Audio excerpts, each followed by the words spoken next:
Do the grantee presenters have slides also? Yes, well, they're not separate, it's all one deck. So yes, they have three. Let me send you the speaker thing too.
All right, hello. It is now 2 p.m.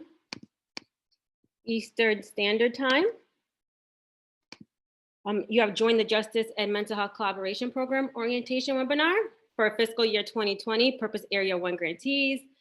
To allow for additional sign-ins past the hour, we will start this webinar in a few minutes.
All right, so let's begin. Good afternoon, everyone. Thank you for joining today's orientation webinar for fiscal year 2020 Justice and Mental Health Collaboration Program, Purpose Area 1, Embedding Clinicians in Law Enforcement Agencies.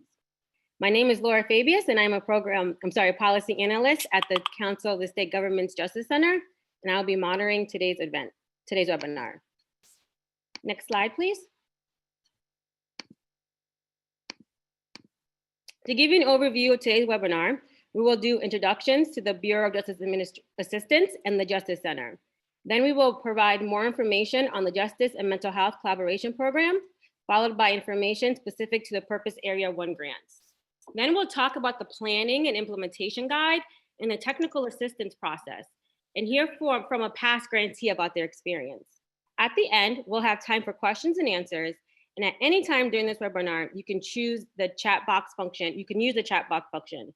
We'll keep a running list of questions, and at the end, we'll do our best to get through as many questions as we can.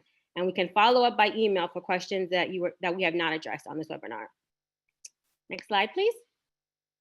Oh. So today I am joined by Lieutenant Calvo, Patrick Calvo. He is a lieutenant with the Miami-Dade Police Department and is the commander of the Threat Management Section. Lieutenant Calvo earned a Bachelor of Science in Public Administration from Florida International University and a Master in Executive Leadership from St. Thomas University. Lieutenant Calvo began his law enforcement career in March of 2003 as a uniformed police officer, has been assigned to other proactive and investigative units, both as an officer and sergeant. Lieutenant Cabo is a graduate from the Federal Bureau of Investigations, National Academy Class 278. And also we have Carol Cabello, VP of Behavioral Health Sciences, Thriving Mind of South Florida. Carol is a licensed clinical social worker in the state of Florida. She has a master's in social work and a master's in public administration, both from Florida International University. She has earned certificates in addiction studies from the University of Miami and a certified SSI, SSDI outreach, access, and recovery trainer. Ms. Carabello has worked with Thriving Mind South Florida for the past 5 years and is Vice President of Behavioral Health Services, currently overseeing the behavioral health system of care in Miami-Dade and Monroe counties. Both of them are former JMHC grantees. Demetrius is a program director, behavioral health, the Council of State Government Justice Center. He oversees the Justice and Mental Health Collaboration, Technical Training and Assistance Grantees. Prior to joining the Justice Center, he worked at the New York City Department of Mental Health and Hygiene, where he led several initiatives at the intersection of criminal justice and mental health and behavioral health, including the establishing the city's first diversion centers, co-response, and mobile crisis centers. And then we have Alexis Lacey. She is a project manager in the Behavioral Health Division here at the Justice Center. She oversees the Justice and Mental Health Collaboration Program, law enforcement grantees. She provides training and technical assistance and supports law enforcement related projects. Prior to joining the center, she worked in state and local government, most recently serving as a deputy director of the city clerk and clerk of council offices in Alexandria, Virginia. And now we'll turn things over to Demetrius, who will talk more about the Justice Center. Next Thanks, slide. Laura. Hello, everyone. Thanks for joining us. I'll be giving you a refresher on the Council of State Government's Justice Center, as well as the Bureau of Justice of Assistance. Some background on the Council of State Government Justice Center, what we commonly refer to as CSG Justice Center. The Justice Center is a national, not-for-profit, nonpartisan organization that combines the power of membership association representing state officials in all 3 branches of government with the expertise of policy and research team focused on assisting others to attain measurable results. Our staff develops research-driven strategies to increase public safety and strengthen communities. A bit on how we work. This slide describes a bit more about our work style and how we strive to reflect Justice Center's core values, which include a commitment to being independent and nonpartisan in every aspect of our work, providing vigorous and trusted high-quality analysis, developing practical, innovative solutions informed by data and research, promoting collaboration and building consensus, and being inclusive and respectful of diverse views and experiences. Next slide. Now a bit about the Bureau of Justice for the U.S. Department of Justice. The BJA's, which we commonly refer to, mission is to provide leadership and services in grant administration and criminal justice policy development to support local, state, and tribal justice strategies to achieve safer communities. Specifically, BJA provides funding to support law enforcement, combat violence and drug-related crime, and combat victimization.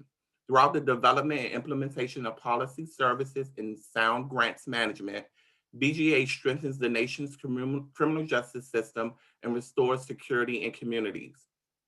In addition to BJA's policy office, they have a programs office. Both BJA's policies and programs office together will work to assist you in the planning and implementation of your program. The programs office manages the individual awards that each of you have received. And as such, you have been assigned a grant manager depending on your jurisdiction. Your grant manager is either Nikisha Love or Tammy Lovell. Nikisha and Tammy will be your contact within BJA with the support from Eric Dietrich, Division Chief, who can also answer your questions pertaining to your allowable costs, management of your award, and the required reporting requirements. I will now kick it to Alexis, who will guide us through our next set of slides. Thanks, Demetrius. Through the JMHCP, BJA aims to help states and local government and tribal organizations improve responses to and outcomes for people with mental illnesses or co-occurring mental illness and substance use disorders who come in contact with the criminal justice system, and support public safety by facilitating collaboration among the criminal justice, juvenile system, and mental health and substance use disorder treatment systems. Since the start of the program, JMHCP has awarded 568 grants, totaling over $160 million. All awardees will work under a two-phase process. The first is planning, and the second is implementation. The planning phase can take up to 12 months. During this phase, you will work with your TA coach to complete your respective purpose areas, planning and implementation P&I guide, which will be discussed later. Your grant award is for up to $750,000 for 36 months or 3 years. During the planning phase, you can spend up to $100,000 on the planning processes. During the planning process, the P&I guide will be completed, which covers a range of topics to assist teams in a thorough planning process in collaboration with their key stakeholders and TA coach. We will provide more specifics about the guide content later in today's webinar, and you'll also discuss the process in detail during your calls with your TA coach. Completion of this guide is estimated to take 12 months from the time of budget approval. For Purpose Area 1 grantees, the teams will engage in planning activities to assist them in developing partnership agreements between law enforcement agencies and behavioral health partners. These agreements may consist of policies, memorandums of understanding, or memorandums of agreement between organizations. Before discussing Purpose Area 1 specifics, we would like to share an overview of other purpose areas. Purpose Area 2 funds operational expenses for centers to provide assistance to those that serve mental health needs who are at risk of recidivism.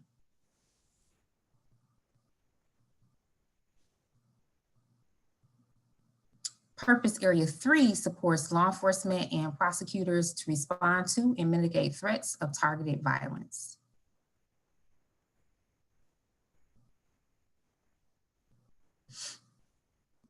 Moving on, Purpose Area 1, embedding clinicians and law enforcement agencies, allows for social workers and/or mental health professionals to be placed in law enforcement agencies to assist officers during encounters with people in mental health crisis.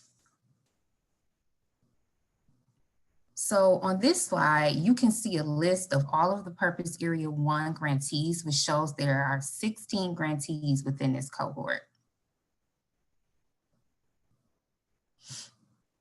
And the Purpose Area 1 awardees include 16 grantees, as mentioned previously, across 13 states that are focused on embedding clinicians within a range of law enforcement agencies to provide various services such as crisis responses by law enforcement, including the use of CIT, co-responder teams, and mobile crisis interventions for youth and adults. Gender responsive and trauma-informed services for women, the development of new information sharing platforms, jail and prison-based diversion, CIT and mental health first aid training in corrections facilities, expansion of forensic intervention teams for jail and hospital diversion. And every awardee is doing really interesting and innovative work, and we look forward to learning more about your programs throughout your grant period. The Council of State Governments Justice Center is the training and technical assistance provider or TA provider for the 2020 JMHCP grantees. As a JMHCP Purpose Area 1 grantee, you will have a variety of training and technical assistance components available to your team throughout the entire active cycle of your grant. You'll have a TA coach who will be your main point of contact for technical assistance, and you will have access to peer learning opportunities, including connection to current and past grantees who may be doing similar work or may have faced similar challenges. You will also have the opportunity to participate in learning communities with other grantees in your cohort, which you'll hear more on this shortly. You will have access to a variety of tools to assist with your project, including resources about best practices, training opportunities offered by BJA and the Justice Center, as well as other key partners. If your team is interested in obtaining resources on a given topic, we encourage you to approach your TA coach to assist with this. You will also have access to experts. The TA coaches, other Justice Center colleagues, and consultants offer a wide range of content, knowledge we can bring to the table to assist you in your work. Some examples of topics grantees have been interested in learning more about include pre-arrest diversion, gender responsive services for women, the justice system, screening and assessment for people with behavioral health needs, information sharing and evaluation, how to proceed to high utilizers or how to respond to high utilizers of services, and trauma-informed care. Your TA coaches will be looking out for opportunities to connect you with these experts to support your work. As you can see from this slide, your TA coach is like a central hub for your team, connecting you to resources and activities that will support the planning and implementation of your Purpose Area 1 project. Throughout the entire grant cycle, each team can expect to have monthly calls with your TA coach, and early in the planning phase, you will be working intensively on the Planning and Implementation Guide, or P&I Guide for short, which, as we mentioned, is a grant requirement. We strive to be individualized as possible throughout the entire TA process, so your technical assistance may contain some or all components shown in this graphic. Combination of peer learning, resources, and even an in-person site visit for some grant projects may be a part of your JMHCP technical assistance. Your TA coach will be responsive to each grantee's team's unique needs and support you in meeting your project goals, as well as completing the grant requirements. Next, we will provide more detailed information about P&I guides, TA plans, and learning communities, since these are popular topics with grantees. The CSG Justice Center has prepared the P&I Guide to support grantees in developing and refining their justice and mental health initiatives to improve outcomes for people in the criminal justice system who have mental illnesses or co-occurring mental illnesses and substance use disorders. The guide is not intended to serve as a step-by-step blueprint, but rather to foster discussion on best practices, identify considerations for collaborative efforts, and help you work through key decisions and implementation challenges. The guide was developed as a tool for grantees, but it also serves as an important mechanism for your TA coach to understand the status and progress of your project, the types of challenges you are encountering, and the ways we might be helpful to you in making your project successful. You and your TA coach will use your responses to the self-assessment to collaboratively develop priorities for technical assistance, to create what we call a technical assistance plan, or a TA plan, as we may say. More on the TA plans in a little bit.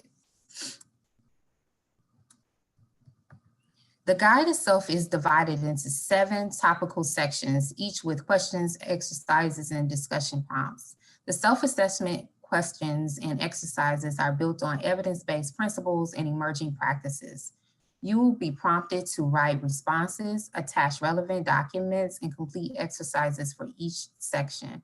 Your answers will provide insight into your initiative strengths and also identify areas for improvement. Discussion of the P&I guide sections is a primary focus of the TA calls during the planning phase, and your TA coach is there as a resource to help support you during your planning process. Typically, grant teams collaborate across agencies to complete sections of the guide and send that to their TA coach for review ahead of the monthly call. Then these sections will be a focus of the discussion on the call itself to work through questions, challenges, suggested revisions, etc. Other teams prefer to draft an entire version of the guide and then send it to their TA coach for review and discussions on calls. Your TA coach will be flexible with you as you set up a structure and schedule for the planning process. Your TA coach may also send you additional information on specific topics to complement certain sections. If you need additional information as resources on a topic, please feel free to reach out to your TA coach and they can assist you.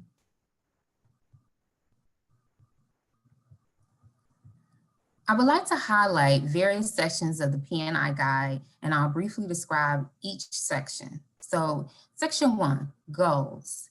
Section 1 is relatively brief and allows the team to enter basic contact information about key partners and indicate whether there have been any changes in the grant project since the time that the proposal was first submitted. Section 2, collaborative partnerships. Section 2 focuses on the development of collaborative partnerships, inviting the team to consider which key partners and stakeholders are critical to the initiative and the needs of their participants. And then section 3, target population, includes questions and activities related to defining the target population in your grant program or services, including details such as clinical and legal eligibility, age, gender, and other demographics. Section 4, evidence-based services and supports. Here, teams will list the services, interventions, and training to be provided with the emphasis on evidence-based and promising practices. Section 5, data collection, performance measurement, and program evaluation. As the name suggests, Section 5 covers data collection and evaluation processes. The JMHCP has a strong emphasis on data collection and analysis, encouraging the use of data to inform and drive your work. Section 6, sustainability. The section 6 of the guide focuses on the topic of sustainability of grant-funded services after the grant cycle has ended. Section 7, technical assistance plan. Last but not least, the final section of the guide focuses on the TA plan goals, which we will discuss a little more in the next slide. I'd like to take a few moments to discuss one additional activity that you'll be working on with your TA coach, which is the technical assistance plan, or TA plan as we usually call it for short. TA coaches will collaborate with each team to identify needs and goals to work together on the TA process. Some of the needs will be identified through working on the P&I guide. The grant team themselves might raise some, others the TA coach might identify and suggest over time. For example, TA members might ask the TA coach for resources on a particular topic, or might ask to be connected to other grant teams who have faced similar challenges in their work. After listening to discussion on a TA call, the TA coach might suggest that connection to an expert to talk through strategies around information sharing or screening and assessment processes would be helpful. Or a team might have difficulty enrolling the number of participants they plan to serve. And together the team and the TA coach identify this as an area of focus. Whatever way they arise, the important point is that there is discussion about the needs and goals of the project during TA calls, and that this information is then used to create a roadmap of sorts, or a TA plan, which can be used as a helpful tool to move the grant project forward to achieve its intended objectives. In addition to TA calls, You may be encouraged to attend some of the learning communities that we will host as another opportunity to work on goals with other active JMHCP grantees. More on learning communities in a minute. These TA plans will be developed collaboratively, reviewed quarterly, and then updated as needed every 6 months and shared with BJA. TA plans are another pathway we use to make technical assistance as individualized, responsive, and helpful as possible. We are looking forward to working with you and your feedback on this process. Next, I'd like to provide you with an overview of some additional resources that are available to you as a JMHCP grantee. First, the resource is our learning communities, which are smaller, more intimate training events we hold on various topics, which provide grantees the opportunity to connect with national experts and other grantees in attendance. As you can see on this slide, BJA and the Justice Center will be hosting 5 different learning communities in conjunction with national experts in the field, including learning communities focused on the Purpose Area 1, embedded clinicians and law enforcement agencies, Purpose Area 2, community mental health centers, Purpose Area 3, mitigating threats of targeted violence, high utilizers, and data collection, information sharing, and evaluation. Next, we would like to share the Purpose Area 1 specific learning communities that will take place during the grant period. The first one would be the learning community sessions on jail-based grantees in collaboration with the National Sheriff's Association. And then the other is the learning community sessions on law enforcement preparation in collaboration with the National Police Foundation. We are excited for these learning communities to begin and hope you will attend and participate. We also invite you to share any feedback and ideas in this area. We appreciate hearing directly from teams about their training interest, and we really use your feedback to stay on top of the current needs from the field. This helps us to plan future training events that will be useful as possible.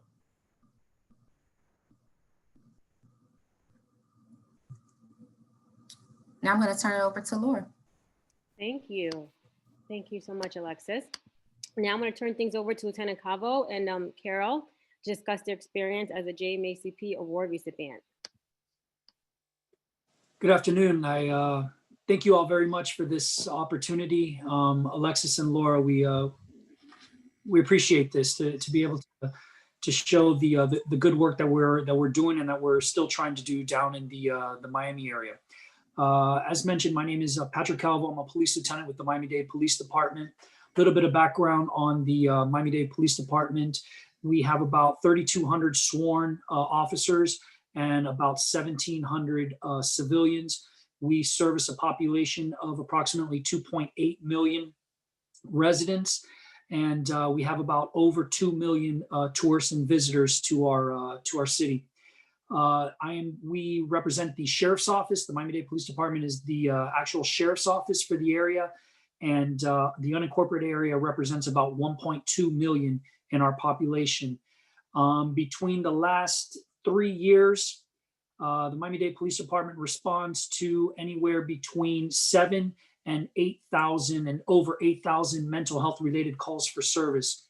So it's it costs our agency over $1 million annually to address mental health related calls for service. So this was a big ticket price item, if you will, in terms of how to resolve this. And one of the things we realized from the law enforcement side was that law enforcement alone cannot resolve this problem. So we started doing some seeking, and we discovered these funding opportunities from the BJA. Before I go into further, I wanted to offer my counterpart, Ms. Carol Caraballo, the opportunity to introduce herself and also her agency. Carol? So good afternoon, everybody. My name is Carol Caraballo, and I'm the Vice President of Behavioral Health Services at Thriving Mind, South Florida. A little bit about Thriving Mind. We are what's called a managing entity for the state of Florida. And what that means is that several years ago, the Department of Children and Families privatized and they divided the state of Florida into 7 different sections. And the various managing entities are the ones that oversee these different regions. So we oversee Miami-Dade and Monroe County. We receive funds from the Department of Children and Family in order to contract out for behavioral health services to community providers. We currently have a little over 40 contracts for services. We provide services for children and adults, for mental health, substance abuse, and prevention services. And the services range from anything that is outpatient in the community to the most intensive services, which are our crisis utilization units. We currently receive approximately $96 million in funding from the Department of Children and Families. And then in addition, then we have funding opportunities like the ones that we've received through BJA and other federal and state grants. We are not a direct service provider, so we do not provide services ourselves. We contract out for those services, and we're a nonprofit organization. And we've partnered with Miami-Dade Police Department in both of these grants that we've been awarded. Thank you, Carol. So to jump right into it, the planning grant, or like what I like to call it, the seed grant, that was one of the most interesting opportunities that we had. And the reason being is because Laura, who is our, I never knew you guys called them TA coaches, but who is our TA, one of the first things that she did was she really discovered what we were looking for and what we needed. And then with that, she was able to identify specific sites through nationally that she recommended for us.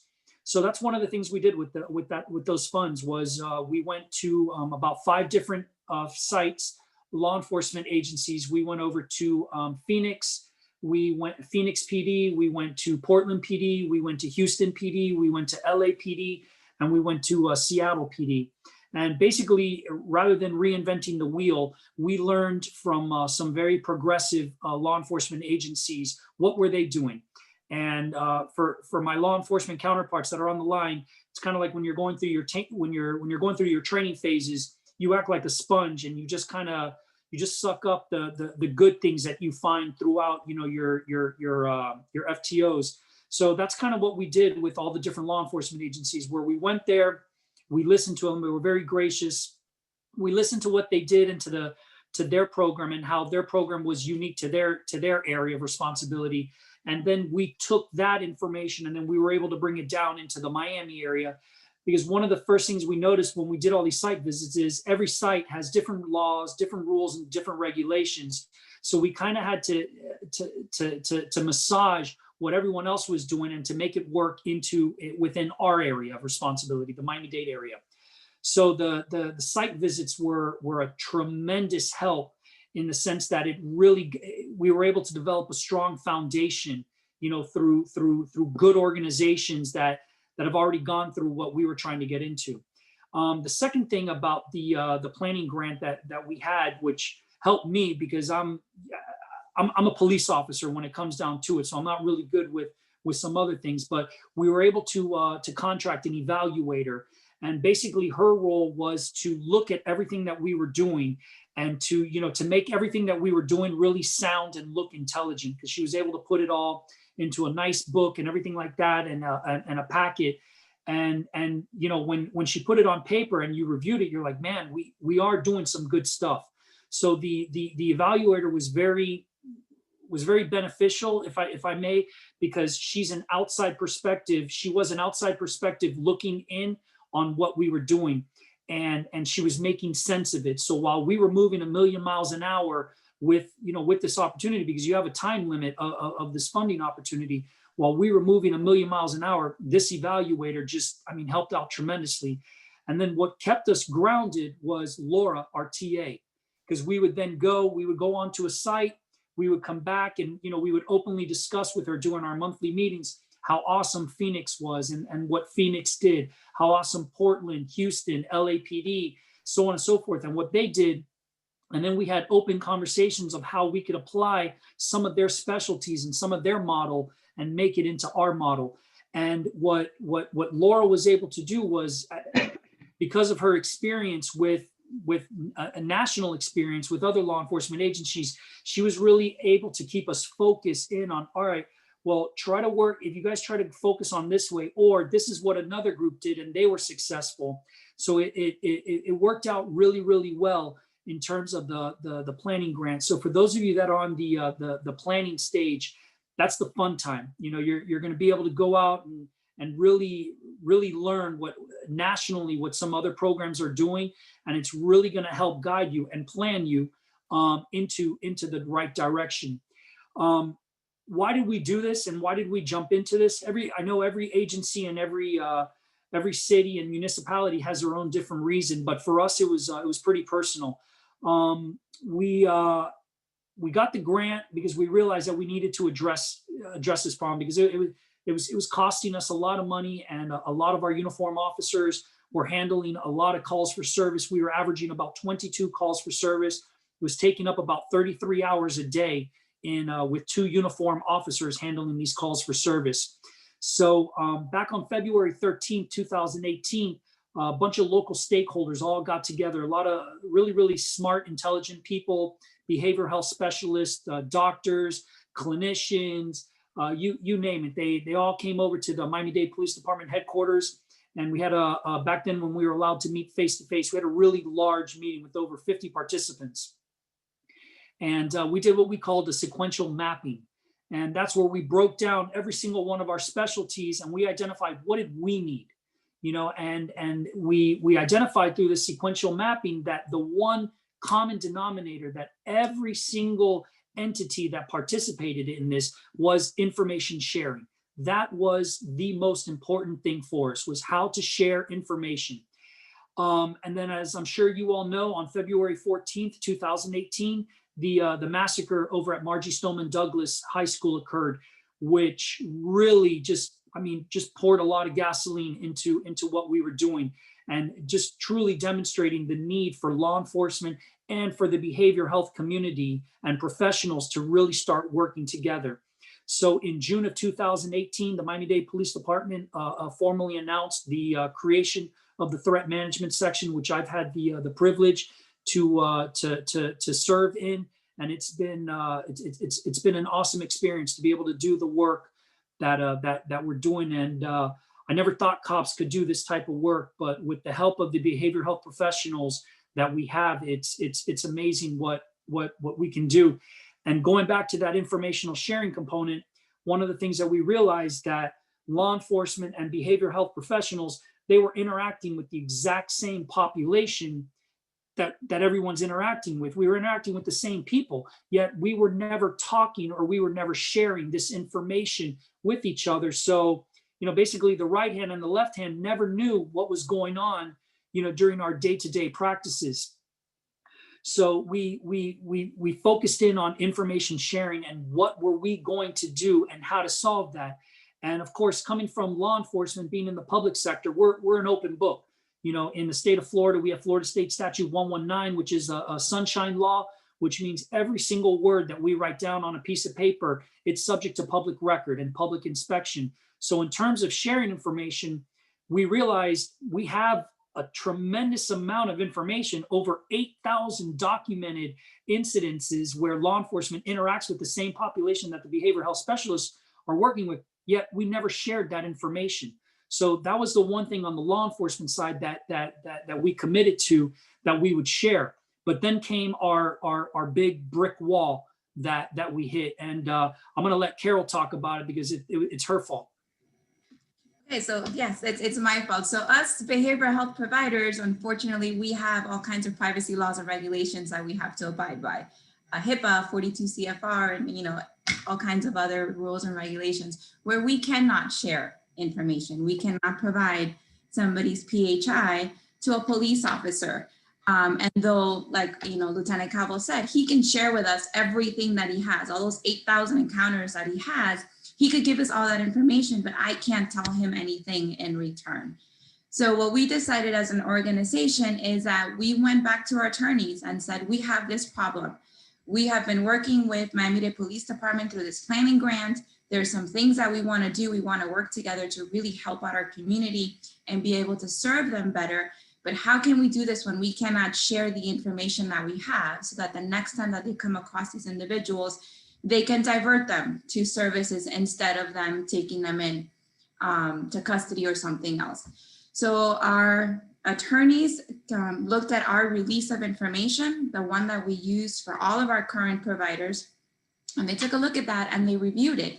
And they made some really great adjustments to that release of information and added an appendix to the end and a little checkbox. And Laura and Alexis are more than, they can share this form with you guys if you want it, where it says that, if I am signing this form, I am able to release my information to Thriving Mind, South Florida, all of their subcontractor providers. Like I said before, we have about 40 of them, and all the law enforcement agencies listed in the appendix. So what we've done is we've done some education with all of our providers, the entire unit at the threat management section. They're well aware of this form. So we get all of these individuals that are signing our release of information to check off that box. And that means that then we can share that information fairly easily with our law enforcement partners. But to demonstrate the buy-in from law enforcement and the commitment that the law enforcement side was having down in Miami-Dade County, we recognize the fact that not everybody's going to sign their medical rights to openly discuss, to openly discuss. That doesn't stop us though. What we on the law enforcement side, we still now collect these records and then we send them over to our behavioral health professionals, so that way they can share the information with the actual boots on the ground, the social workers, the doctors that are actually treating their patients. They now have access to law enforcement information, which they've never had before. So one of the things that law enforcement had to do, which, is a little bit of growing pains and completely understandable, but we had to learn that sometimes we're going to have a conversation and it's going to be a one-way conversation, where usually it's us always asking the questions. We had to accept the fact that this is a specific circumstance where we're not going to be able to ask the questions. The only thing we're going to be able to do is divulge information, so that way we can help better treat for the betterment of that individual. So that way that individual can receive the treatment that they so rightfully deserve. But we have a very, very good track record between our healthcare professionals that advocate the release of information, the ROI, and then also I have a very dedicated team of police officers that share the vision and have accepted the mission. And they very quickly develop a strong rapport with these individuals, with these folks. And we have over a 90% success rate in obtaining the signatures needed within the release of information. But that wasn't enough. That we needed more. On paper, it looked great and everything like that.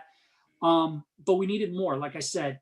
And so we decided, you know what, in order for us to build this a little bit more, we need some more money from the good folks from BJA. So we decided to complete a bigger grant, which is the I don't know. It's the I don't know what. It's on the screen right now. Oh, it is. All right, perfect. Thank you. It's the FY19 one, which humbly I will say, the first time we applied BJA, they trashed it. They did not shut us down. Yeah, they did. They did not approve it, which was good, because what that did was that gave our two entities another year to work together, and then also to prove to BJA that we were truly committed to this. With or without the money, we were still truly committed to it. And one of those ways that we demonstrated, which I think was something that may have sealed the deal with them in making the decision, was that we decided to meet on a weekly basis. So every Tuesday morning, what I did was I had every single one of all my staff, they had to pack up and they had to drive over to Carol's shop, and we had to meet face to face. So we were forced into the same room and sitting face to face and what the medical professionals call a staffing. I didn't want to steal their word, but so what we did was we decided to have what we call a peer review session. And this is where my detectives, they discussed last week's cases that all came out.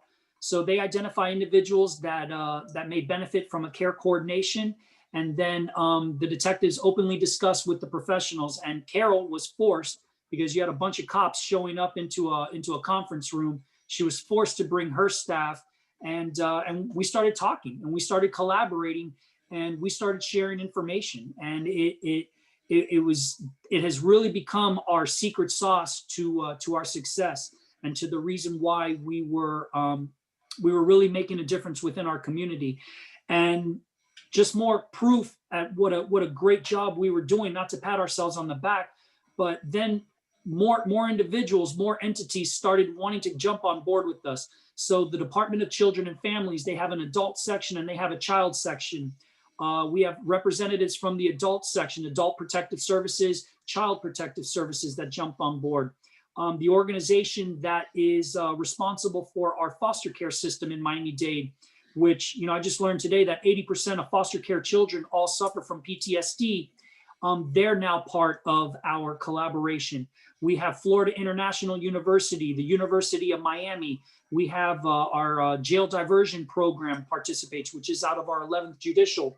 United States Secret Service, Federal Bureau of Investigations, and the City of Miami Police Department, Miami Beach Police Department, quite a few other law enforcement agencies. We are now all huddling together, you know, pre-COVID, face to face, you know, and openly discussing all of our mental health related calls for service. So these are cops coming to behavioral health specialists saying, hey, I have a candidate. How can we work together for the betterment of this individual? And there's buy-in from both sides. And it's amazing how everybody is just collaborating. It was so successful that even now with COVID, we were able to set up Zoom meetings where we still continue these sessions, you know, where we have about 38 participants. And it's an amazing story to hear what is going on. And I mean, we talk about individuals that have mental illness. We talk about individuals who are substance dependent and how can we help them. We talk about homeless individuals. We also talk about threat assessments. Anybody who comes in and makes a threat, we'll talk about those individuals. And then finally, we got we got the black gold, and we were able to get our $750,000, and we found our pay dirt, and that's what now was able to get us to lead us to where we are in the development of a records management system. And this record management system, what it's going to do, just to give you a little more background with Miami-Dade County, there's 36 different law enforcement agencies that have patrol rights within the Miami-Dade County jurisdiction. So when one jurisdiction detains somebody under what we call Florida's Baker Act statute, which is in the involuntary detainment of an individual, when an individual is Baker Acted by a law enforcement agency, that law enforcement agency does not share any of that information with any other law enforcement agency. Going back to our sequential mapping and talking about information sharing, what law enforcement has done through this records management system that fingers crossed we're going to be launching next year in about a month, is now every single time an individual is detained under Florida's Baker Act statute, that information is going to go into a records management system where now we, and more importantly, the mental health, behavioral health professionals in Miami-Dade County are going to have access to that information.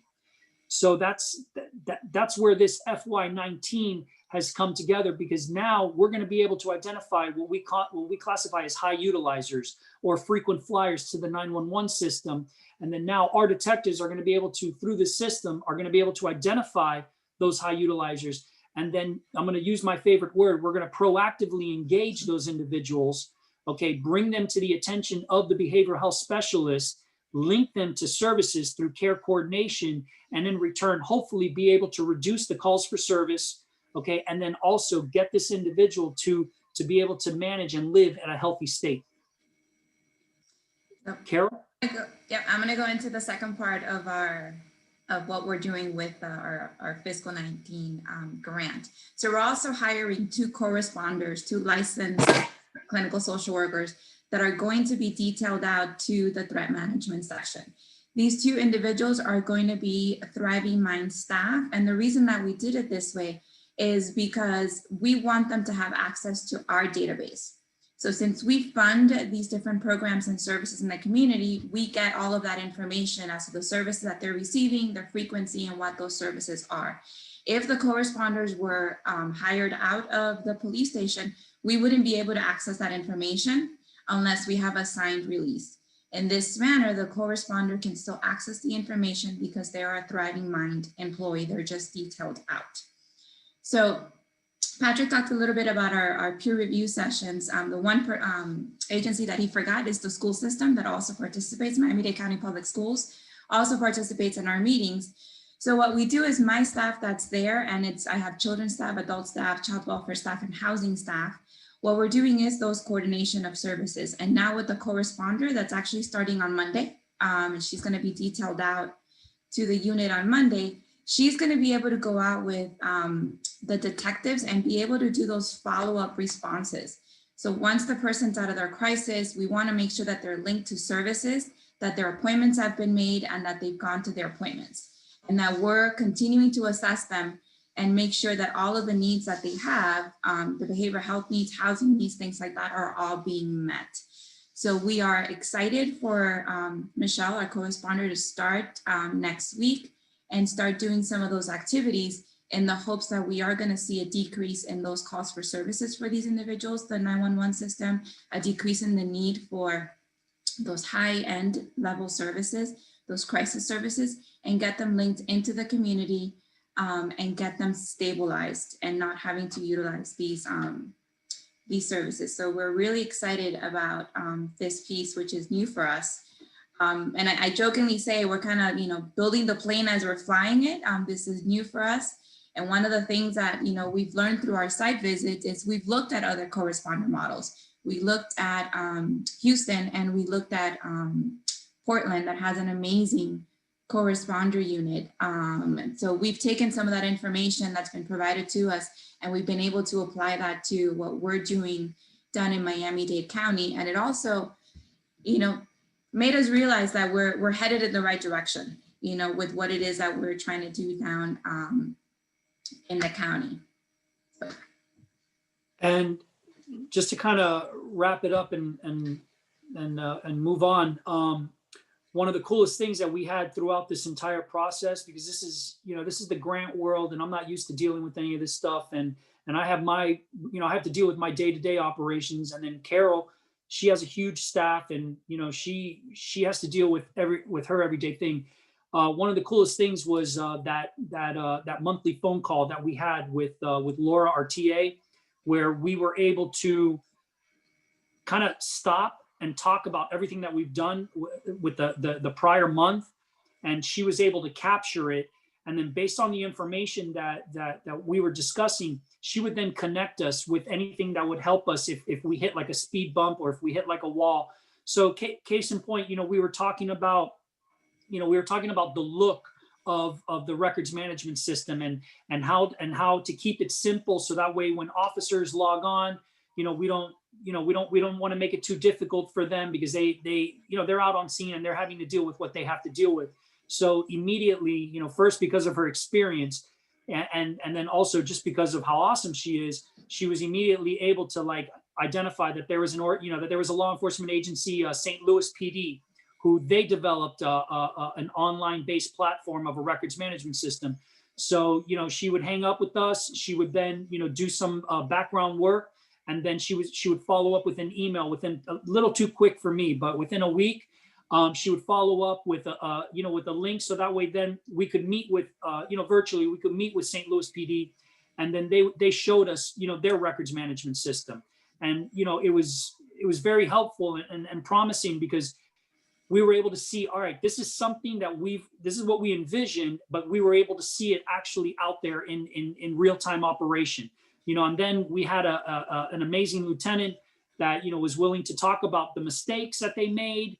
That was willing to talk about the good things and the bad things. and everything like that. So it was really cool. Also, you know, you got to talk about it from the law enforcement perspective. We have to develop policies and we have to develop procedures, and you know, we like to come up with rules and everything like that. So, you know, when we were openly talk about that, you know, Laura is able to provide us with existing rules and existing procedures from other entities and agencies that she's worked with. The other thing I saw it, and it gave me chills when I saw it, but that implementation guide that they make you do, you know, it's something that you have to do, and it's something that you have to knock out because it's one of the requirements.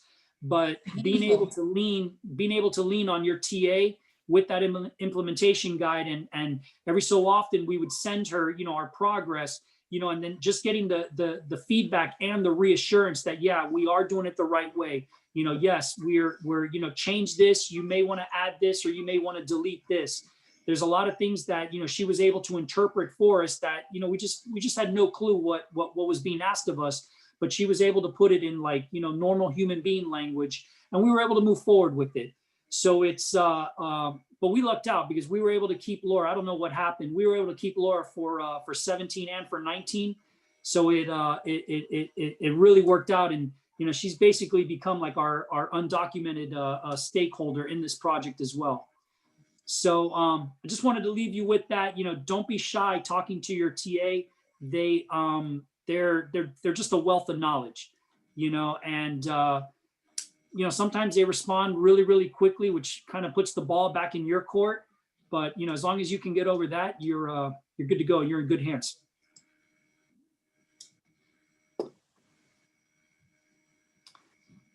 Does anybody have? That's all we got. Yeah, that's all we got. If anybody has any. I just want to note that I did not pay them to say all these nice things about me. Thank you guys. No, I think it really did help us out that we had Laura from the beginning, from fiscal year 17 until now, because she knew what we were doing. She knew from the beginning what it is that we were trying to accomplish, and she was able to really kind of guide us in that area as well. So we really do appreciate that. And she's dying to come down to Miami. Yes, she was supposed to come visit us in Miami and you know, do our tour and kind of check us out in person and see our peer review session. But unfortunately, COVID happens, like with everything else, and she hasn't made it down yet. 2021. Here's hoping. Yeah, fingers crossed. Well, thank you both to Lieutenant Calvo and to Carol. Really appreciate, you know, you going over that. So actually now we're going to transition over into our question and answers session. So as we stated earlier, please chat in any questions that you have in the chat box, and it's kind of in the middle of your screen at the bottom, and ask any questions, or you can unmute yourself and ask the question. But right now, it doesn't appear that we have any questions yet. So while we're waiting on people to put in their questions, I'm going to ask a question I had.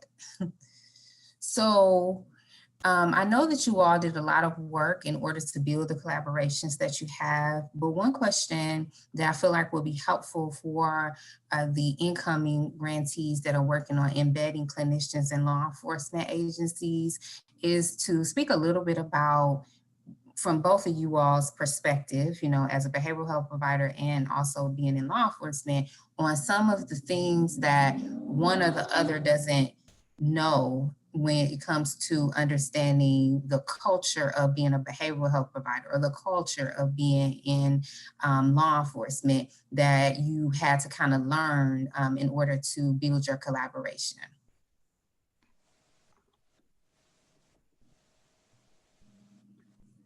Carol, you want to give the smart answer? I think I prefer your, you know, God knows what's going to come out of your mouth at this point. Sorry, we've been working together for quite a while. So we honestly started out by just, you know, having a lot of meetings together, kind of understanding what each other wanted to accomplish together. One of the things that we did from the beginning, and we kind of failed to mention, is we started taking a tour of different facilities, not just the facilities that we fund, those crisis unit, but the private facilities.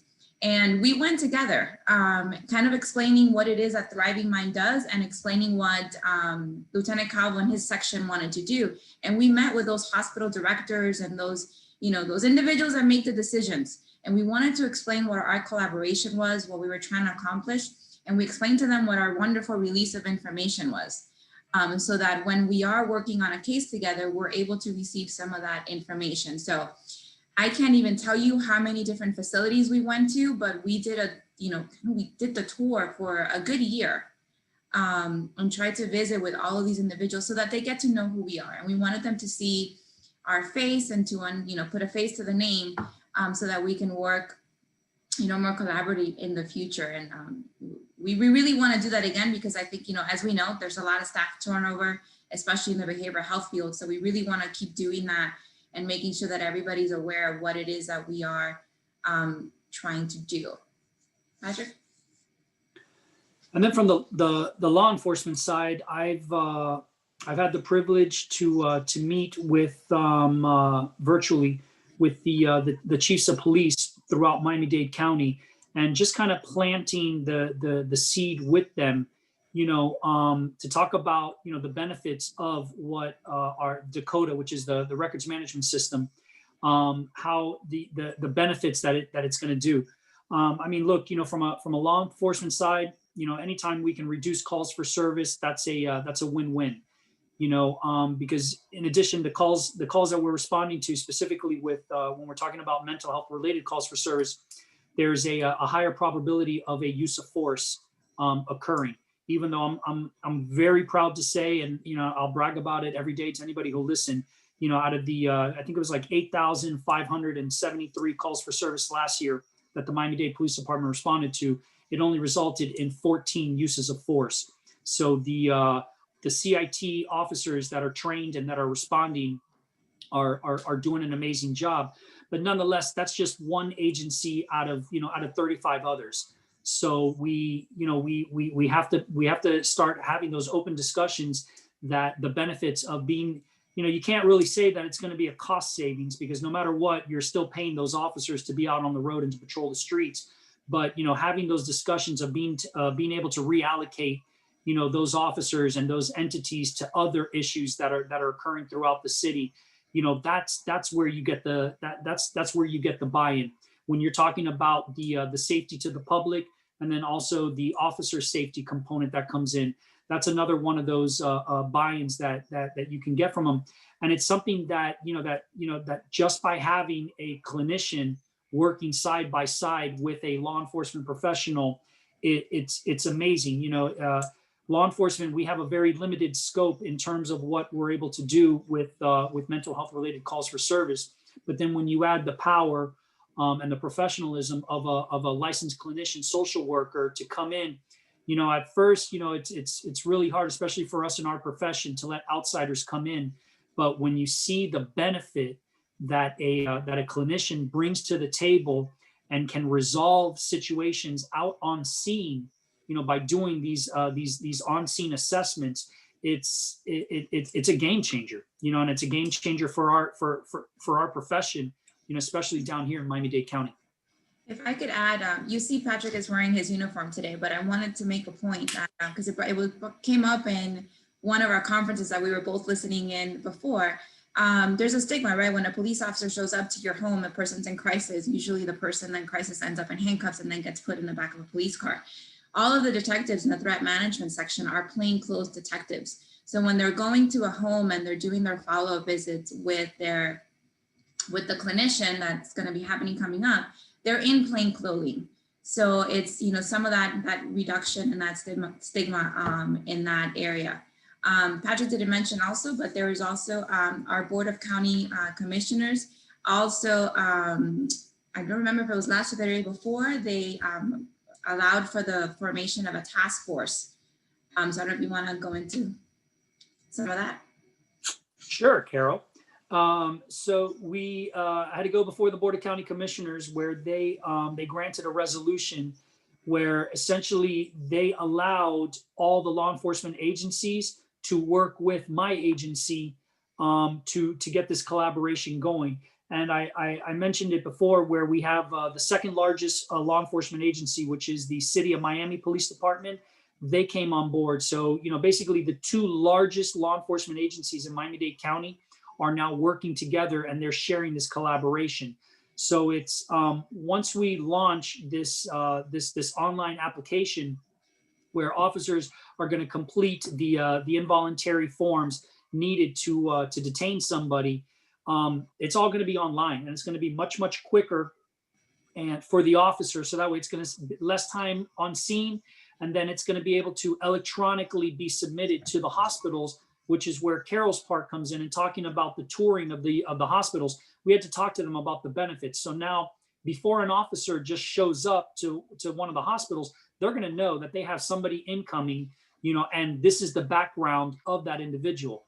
Also, this records management system that's going to go online, talking about buy-in, is with the hospitals. They're going to be able to call our agency, and they're going to be able to say, hey, Patrick Calvo, can you give me some history on him? And we're going to be able to provide that mental health agency with information on Patrick Calvo. When the last time they were Baker acted, where were they Baker acted? And this is information that these receiving facilities, because of HIPAA, they're not allowed to share with each other. But when the information comes to us, I'm able, or my shop is able to give it out to them. So it's going to be able to help them get a better understanding of the individual that's in their facility at that time.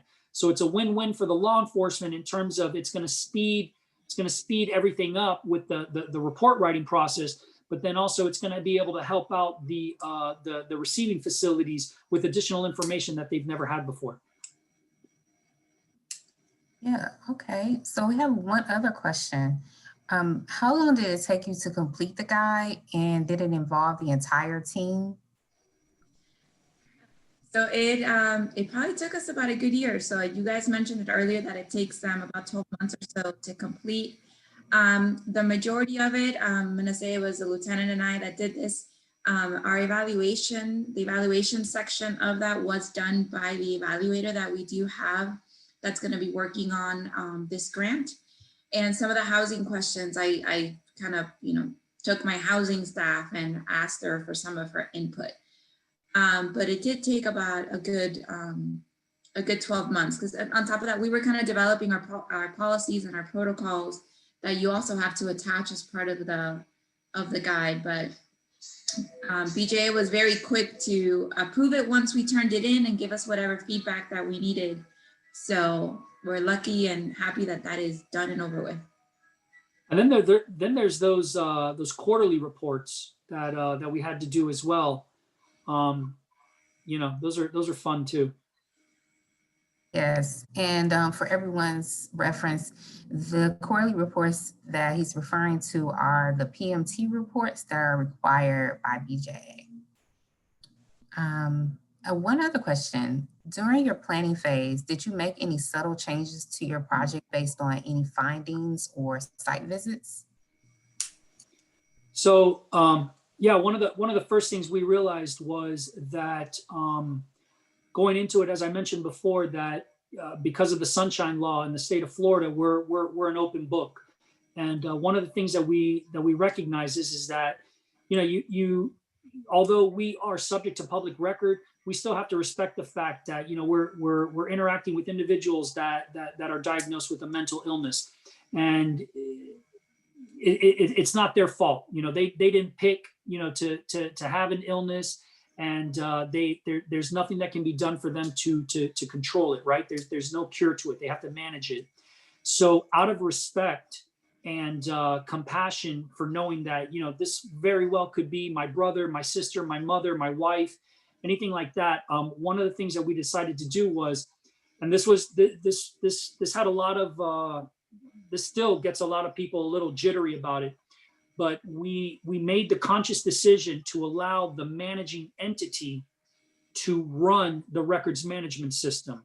So that way the information contained within the records management system, because of what Carol's shop does, it's automatically protected by HIPAA, which gives us in law enforcement a little more buy-in, because here we're collecting this data, but we're not using it. You know, Big Brother isn't using this information for bad purposes. So we were able to give it to professionals who have a strong reputation of behavioral health within our community, and we're giving them the data. You know, so it really helped to any of the other mental health professionals in terms of buy-in, knowing that it's, you know, law enforcement isn't going to take this information and we're not just going to share it with any news media outlet that may do a public records request or anything like that, because it's actually being housed with a private organization.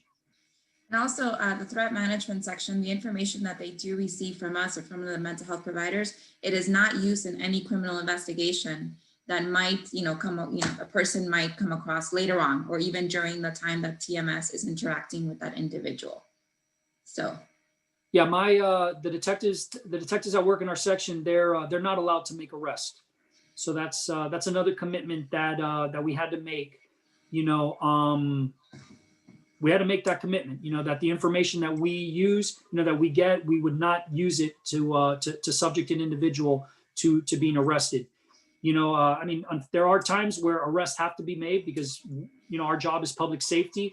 And, you know, we have workarounds for that in the best interest of public safety. But for the most part, you know, my guys have never made an arrest. But that was one of the changes that we had to make in the planning of originally it was going to be us housing the information. And we quickly realized that it's in everybody's best interest that, you know, that we give that information to the private side. Yeah. And those are the types of things that come up during your planning process that you have to work through, which is why it's an entire team effort. It's not just a form where you check off boxes. It's really something you have to diligently work through. I wonder if other people had questions around anything that we discussed today. I know we did receive one question while I'm waiting on people to, you know, if they want to chat in anything further, but we did receive one question about the presentation. And I just wanted to let you know that we will send out the presentation, and this is recorded and will be posted on our website. Any other questions? Hi, it's Christine from Jewish Family Services. I just have a question regarding your mental health clinicians that you have embedded going out on calls. Are your officers and those clinicians also teaming together to do some other preventative like outreach work as well? Or are you just having them embedded to answer the mental health calls that are coming through?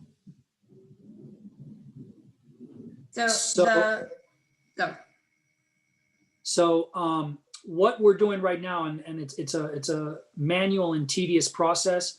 What we're doing is we're identifying the high utilizers that I discussed before, and the terms of this grant are very specific, where we are utilizing the services of the licensed clinician social worker to interact specifically with our high utilizers.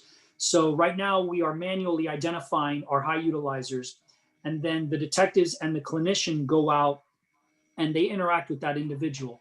And it's a two-prong approach, in the sense that while the investigator is speaking to the individual, you know, the clinician is also listening and is listening to the conversation that goes on. At a certain point, what's going to happen is that the officer is going to step away, and then it's going to be kind of like a private one-on-one assessment that's going to go on. You know, if there is a release of information, then the officer and the clinician are going to be able to jointly speak. If not, you know, we're going to try, from the law enforcement side, we're going to try to obtain as much information as possible, so that way we'll have that on our side. Then what happens is the clinician is going to, and Carol, cut me off, you know, at any time. The clinician is going to go back, conduct an assessment, identify the best resources that we have in the community that would benefit this individual. Once that care coordination occurs, what the detective is going to do is they're no longer going to go out with the clinician. But what the detective is going to do is the detective is going to continue to follow up with that individual to say, hey, Patrick, you know, did you go to, Jackson Memorial Hospital and meet with the doctor? Did you meet with the social worker over at whatever location? So that's what the detective is going to do in the sense of the follow-up, because we don't have enough clinicians to go out, but we have plenty of detectives. So the clinician will go out when as needed, but for the most part, the detective, the officer, is going to be following up on a monthly basis. And I wanted to make the distinction that the TMS unit does not respond to hot calls unless called out. These are the after, the follow-up calls. So, and then they'll continue to interact with an individual. And one of the things that we discussed during our peer review sessions is that the detective is going to interact with them on a weekly basis, on a monthly basis, depending on what's going on. And keep in mind that this is both for children and for adults. And then our staff will be working with them jointly to make sure that those individuals are linked to the most appropriate services. Thank you very much. So we have some questions around housing. So we have one that asks, how have you basically involved housing in the work that you're doing in terms of resources for those with mental health needs and criminal justice involvement through halfway houses and other options? Could you tell us how you are able to access housing in terms of stabilizing those who are in crisis that you're serving? So housing is one of our biggest issues and barriers, as I'm sure that it is for everybody else. Affordable housing in Miami doesn't really exist. And if we know everybody that we're working with that usually has a mental health condition, if they're on SSI, that's about $775 a month. That does not cover, not even an efficiency in Miami. And anybody that we're trying to link maybe to an ALF, ALFs right now are averaging $2,000 a month for ALF services. So housing is extremely difficult. I do have a housing coordination team that works for me, and they participate in our peer review sessions. We are working with some homeless individuals. So one of the things that we've done as an agency is we purchased 5 shelter beds in one of our local shelters that we have access to at any given time. And this is actually a conversation we were having earlier this morning on our peer review session. We are trying to engage our local COC, so the Miami-Dade County Homeless Trust, to see how we can dive into their resources and see how some of these individuals may qualify for any services through that entity. Unfortunately, if the individual does not have a documented chronic homelessness, they don't meet the definition under HUD and don't necessarily qualify for those resources and services.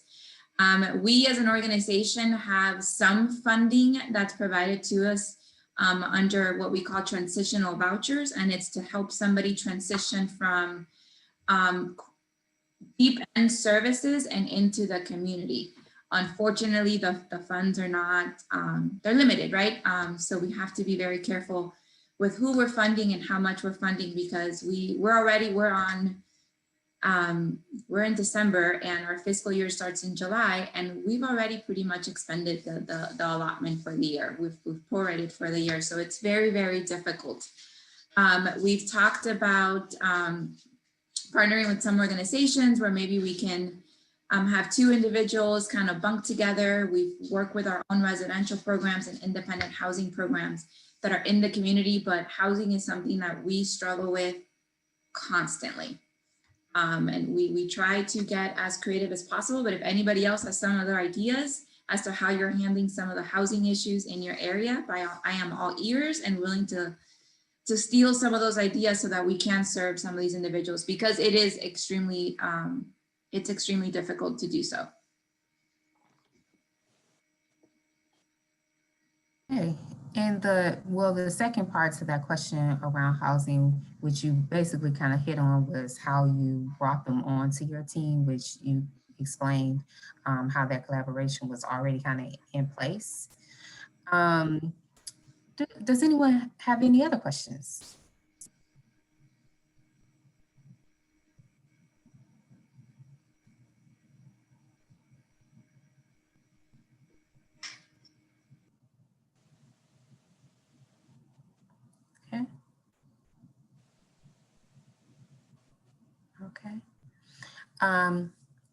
So I think no one has any other questions. I don't want to move forward and people still, and when I say questions, it doesn't necessarily have to be about the grantee experience. It could be about questions about what we discussed earlier, about the guide, upcoming meetings with your TA coach, anything like that. May I ask a question again? And I apologize for my second question. Sure. Your Dakota system, your information sharing system, is there a reason that you want to kind of create your own as opposed to maybe utilizing like a HIMIS, the Homeless Management Information System? Because we were talking about this prior, and something that came up was, can we utilize HIMIS? But I would love to learn if there's a reason why you chose the alternate route. So we do have access to, you say HIMIS, we say HMIS. We do have access to the HMIS system.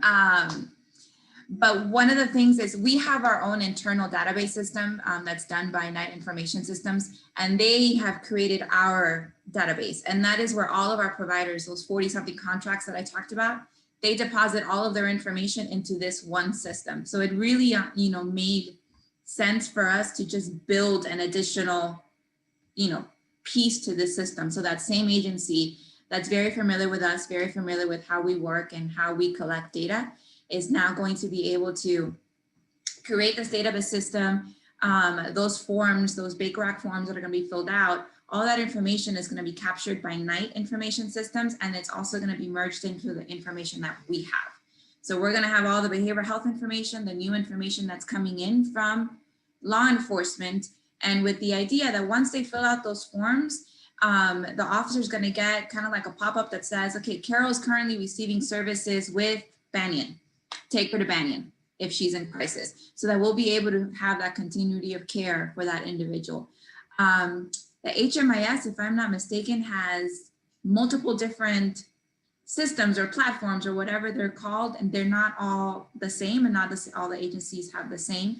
And from working with the housing piece in our department, not all of our providers have HMIS. So this was just, to me, and I'm sure Patrick has other reasons, but this was one of the cleanest ways for us to do it. It's kind of just build out what we already had.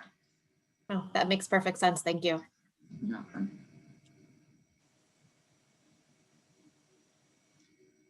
Have any other questions?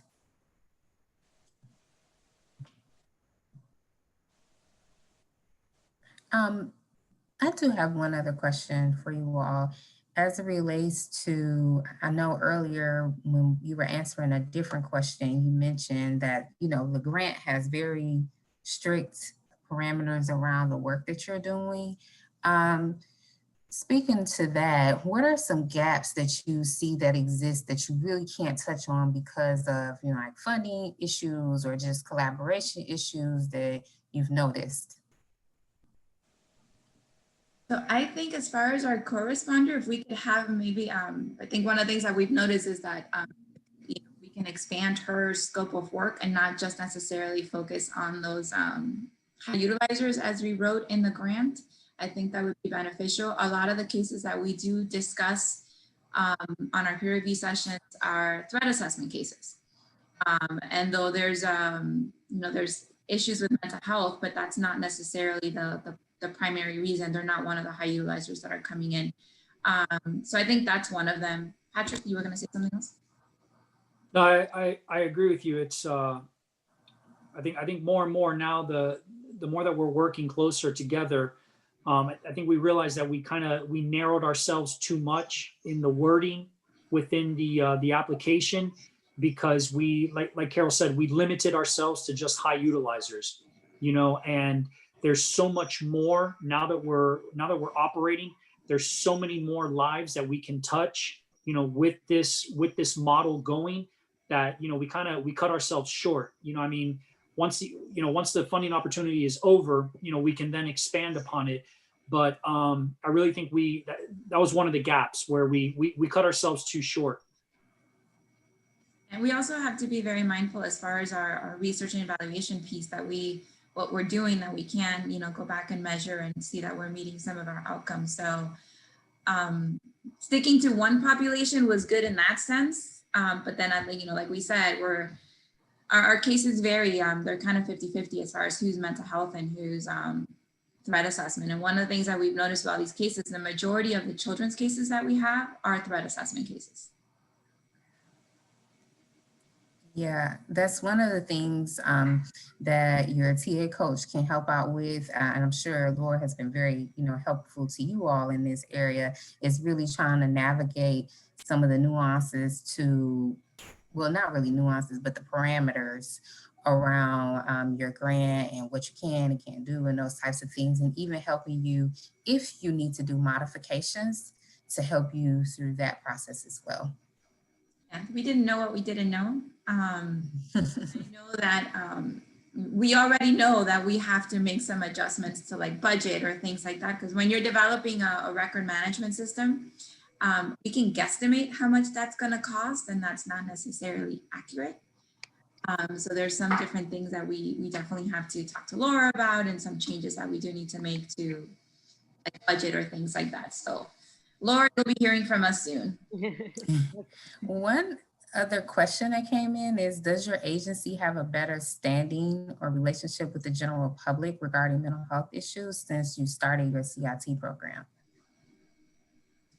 Patrick, you want to talk about CIT and Miami-Dade PD? Sure. So I'd say about 8 to 10 years ago, the former director of the Miami-Dade Police Department decided that every officer was going to be CIT certified.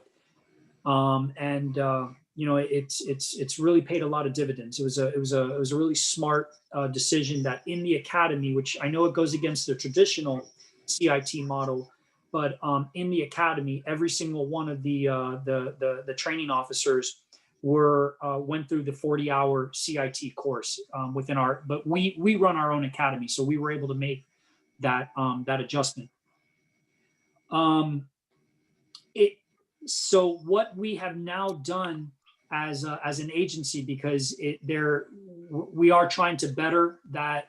There's a lot of misinformation out there, and like I mentioned before, 14 uses of force out of over 8,500 calls for service. I mean, those are phenomenal numbers, and it comes down to the training, So one of the things that we've recently done is my police director and my police major are now part of the board of directors for Thriving Minds, which is the managing entity that Carol is employed by. So what that does is, we're hoping that act, demonstrate this is our commitment. This is law enforcement's commitment to this issue.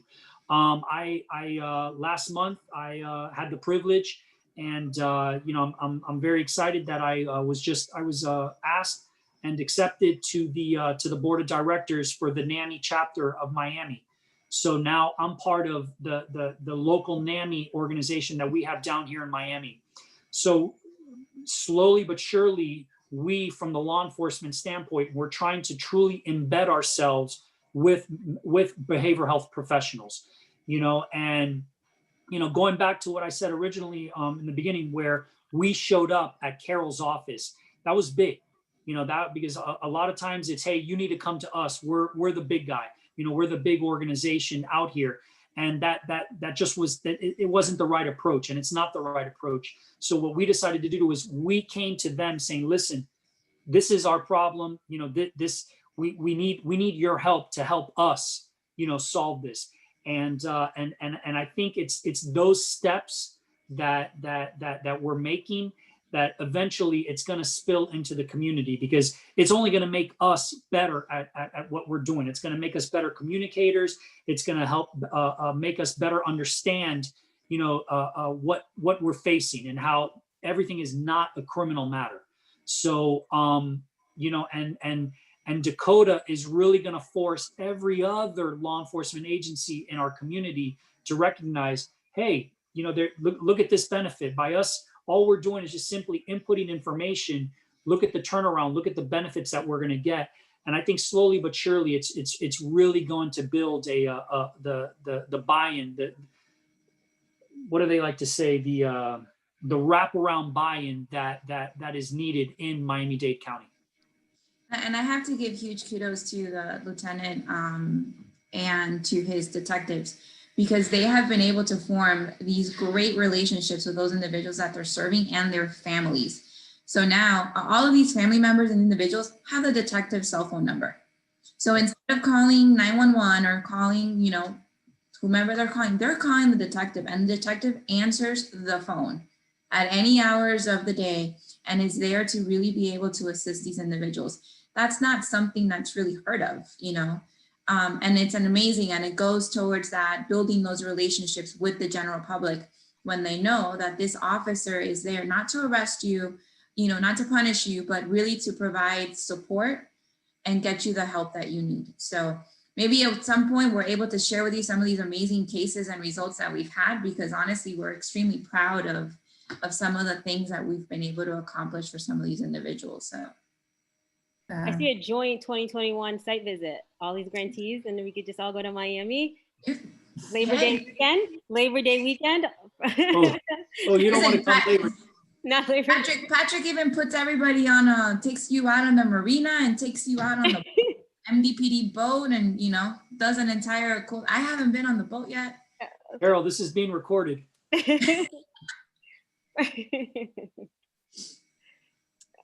Great. Thank you guys.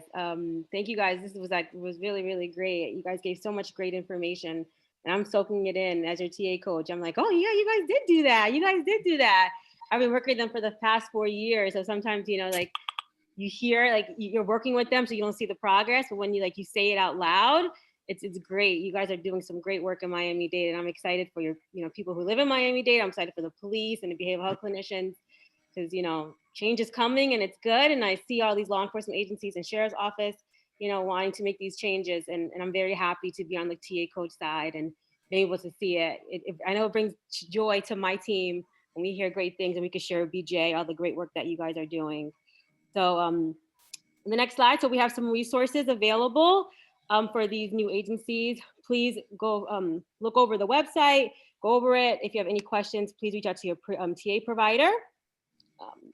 Next slide. And below is our contact information, Alexis and myself. If you have any questions about this presentation or any questions in general, please feel free to reach out. If you want to reach out to Miami-Dade as your TA coach, send me an email and I'll try to make that connection. They are always more than happy to help other grantees or help other agencies. I know for me, I always say I'm everyone's TA coach. It doesn't matter if your grantee's over. I've worked with grantees that grant ended 2 years ago, and just they send me email requests or send me stuff, and I send it all around. So if you have any questions about Miami-Dade or any agency that we've worked with or have worked with, or just in general, because a lot of times we work with agencies who are not grantees, but we ask them to do our webinars, presentations. So if you have any questions, please feel free to reach out to your TA provider, and we will make sure to get you guys connected. Next slide. Thank you once again. I know it's 3:31. Please subscribe to our newsletter. We look forward to working with you. This webinar will be recorded and posted on our website. If you guys will be able to review and go back, just reach out to your TA provider and we'll be able to send you the link. Thank you guys once again. I hope you guys have a great holiday and new year. No expectations for 2021, so I'm not gonna say anything. Let's just hope we all make it to the other side. Bye, everyone. Thank you. Bye-bye.